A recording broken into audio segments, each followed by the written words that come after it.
जय श्री राधे कृष्ण। आप सभी का आपके अपने YouTube channel V K Mishra present में बहुत बहुत स्वागत है। आइए आज आप सब सुनेंगे बहुला चौथ व्रत की कथा। भाद्रपद मास कृष्ण पक्ष की चतुर्थी तिथि के दिन बहुला चौथ का व्रत धारण किया जाता है। इस बार 12 अगस्त 2025 दिन मंगलवार को बहुला चौथ का व्रत पड़ा है और साथ ही इस बार बड़े अच्छे संयोग बन रहे हैं, क्योंकि तृतीया सूर्योदय व्यापनी के अनुसार और चतुर्थी चंद्रोदय व्यापनी के अनुसार 3 व्रत एक ही दिन पड़ रहा है, जो कि 12 अगस्त को कजली तीज, सातोरी तीज का व्रत, बहुला चौथ का व्रत और संकष्टी चतुर्थी का व्रत, 3 व्रत एक साथ पड़ रहा है। बहुला चौथ के व्रत में भगवान श्री कृष्ण गौ माता और साथ ही मिट्टी की शेर की प्रतिमा बना करके इस दिन पूजा की जाती है। कजली तीज के व्रत में भगवान शिव माता पार्वती का पूजन किया जाता है और संकष्टी चतुर्थी व्रत में भगवान गणेश जी, साथ में चौथ माता की पूजा की जाती है तथा चंद्र देवता को अर्घ्य प्रदान करने के बाद यह व्रत पूर्ण माना जाता है। तो आइए आज आप 3 व्रतों का एक साथ कथा श्रवण करेंगे। सबसे पहले सुनते हैं बहुला चौथ व्रत की कथा। तो बोलिए प्रेम से भगवान श्री कृष्ण की जय, गौ माता की जय। बहुला चौथ से जुड़ी हुई एक बड़ी ही रोचक कथा है। एक बार भगवान श्री कृष्ण की लीलाओं में शामिल होने के लिए सभी देवी देवताओं ने गोप गोपियों का रूप अवतार धारण कर लिया। कामधेनु नाम की गाय के मन में भी भगवान श्री कृष्ण की सेवा करने का विचार आया। वह अपने अंश से बहुला नाम की गाय बनकर नंद बाबा की गौशाला में पहुंच गई। भगवान श्री कृष्ण को बहुला गाय उन्हें बड़ा ही प्रिय था। एक बार उनके मन में विचार आया कि बहुला गाय की परीक्षा लेनी चाहिए। जब बहुला वन में चारा खाने के लिए गई, तब भगवान वहां पर सिंह के रूप में प्रकट हो गए। बहुला उसे देखकर काफी ज्यादा भयभीत हो गई, लेकिन वह हिम्मत करके सिंह से बोली कि हे वनराज, मेरा बछड़ा भूखा है, बछड़े को दूध पिलाकर मैं आपका आहार बनने के लिए वापस आ जाऊंगी। इस पर सिंह ने कहा कि सामने आए आहार को कैसे जाने दूं? अगर तुम वापस नहीं आई तो मैं भूखा मर जाऊंगा।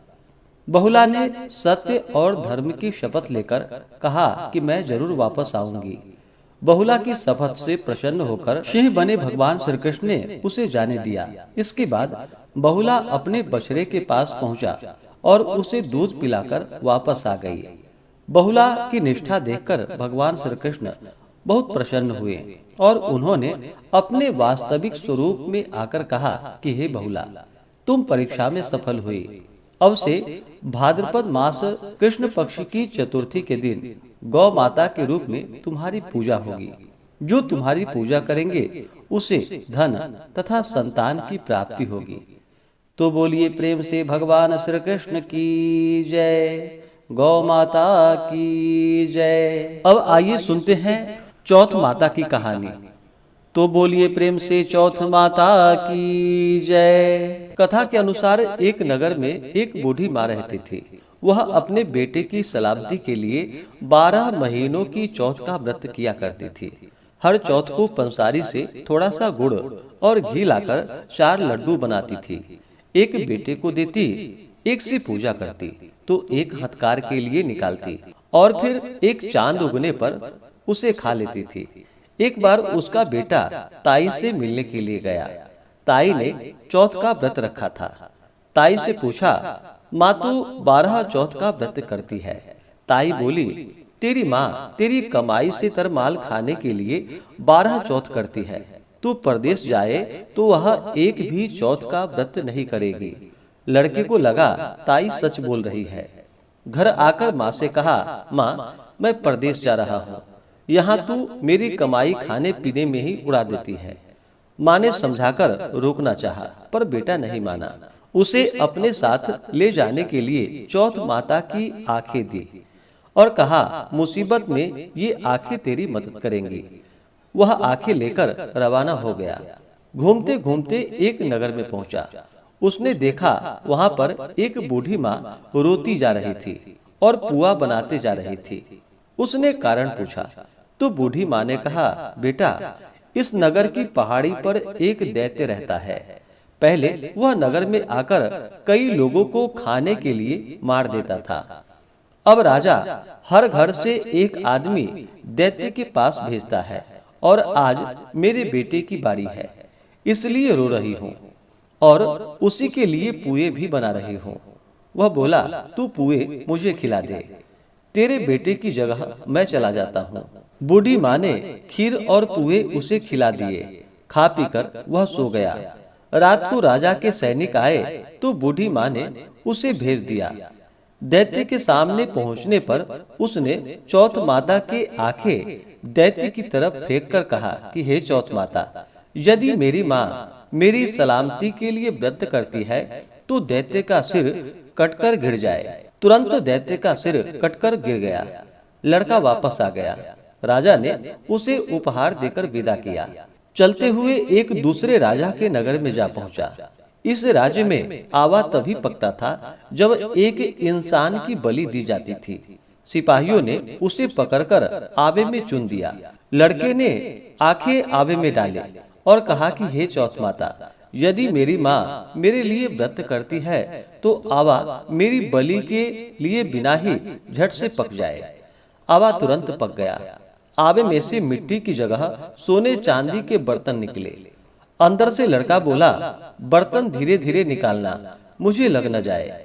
राजा ने उसे निकलवाया और पूछा, इस आवे से तुम बच कैसे गए?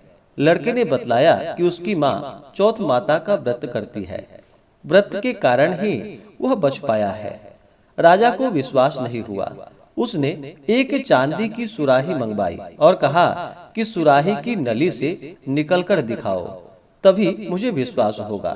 लड़के ने चौथ माता को याद करके आंखें सुराही में डाल दी और कहा कि मैं भंवरा बनूं और सुराही से निकलूं। लड़का भंवरा बनकर सुराही से निकल गया। राजा ने खुश होकर राजकुमारी की शादी उसके साथ करवाई और सभी लोग को चौथ माता का व्रत करने को कहा। उसे माँ की याद आई। उसने राजा के पास जाकर खुद के नगर जाने की इच्छा जाहिर की। राजा ने रथ, घोड़ा, हाथी और खूब सारा दान दहेज देकर उन्हें विदा कर दिया। चौथ के दिन अपने नगर पहुंचा। वह अकेला पंसारी के यहाँ माँ का इंतजार करने लगा। सोचा, चौथ है तो माँ यहाँ पर जरूर आएगी। थोड़ी देर बाद लकड़ी टेकती हुई माँ आती दिखाई दी। बेटा माँ के चरणों में गिर पड़ा और कहा, माँ मैं तेरा ही बेटा हूँ, मुझे माफ कर दो। माँ ने उसे गले लगा लिया।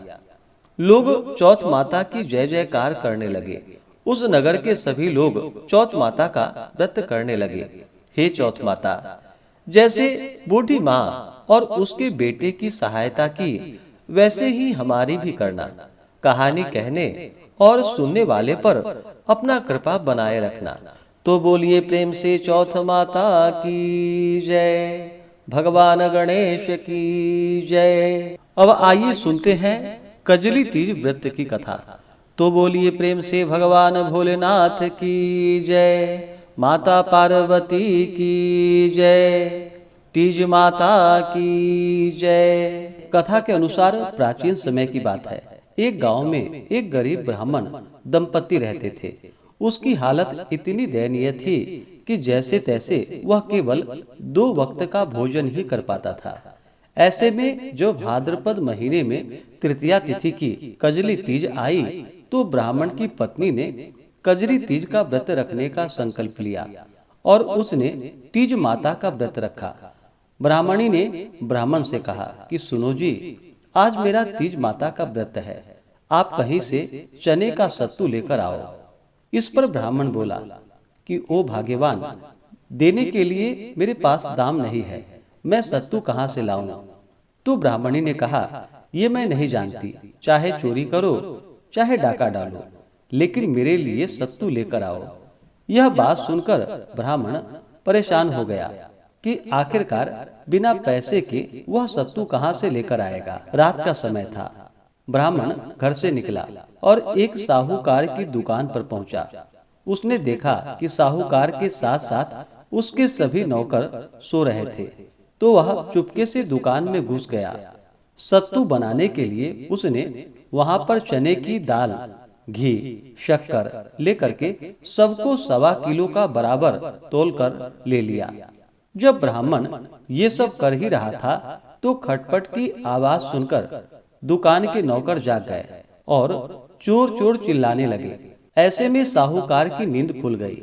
उसने ब्राह्मण को देखा और उसको पकड़ लिया। साहूकार की गिरफ्त में आए ब्राह्मण ने बहुत ही विनम्रता से कहा कि हे साहूकार, मैं कोई चोर नहीं हूँ। मेरी पत्नी ने कजरी तीज का व्रत किया है।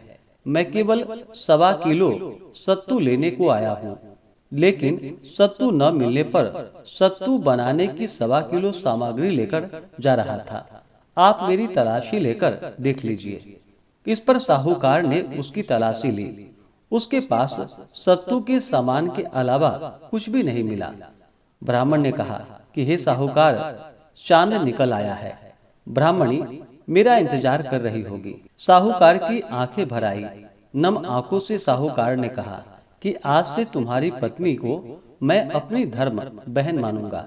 इसके बाद से उसने ब्राह्मण को सत्तू, आभूषण, गहने, रुपए, मेहंदी, लच्छा और बहुत सारा धन देकर ठाठ से विदा किया। सबने मिलकर कजली माता की पूजा की। इसके बाद ब्राह्मण दंपत्ति पर कजली माता की कृपा हुई। उसके दिन फिर गए, अच्छे दिन आ गए। इस प्रकार से जो भी सच्ची श्रद्धा के साथ कजली तीज का व्रत धारण करते हैं तो उनके सभी प्रकार के दुख और कष्ट दूर होते हैं।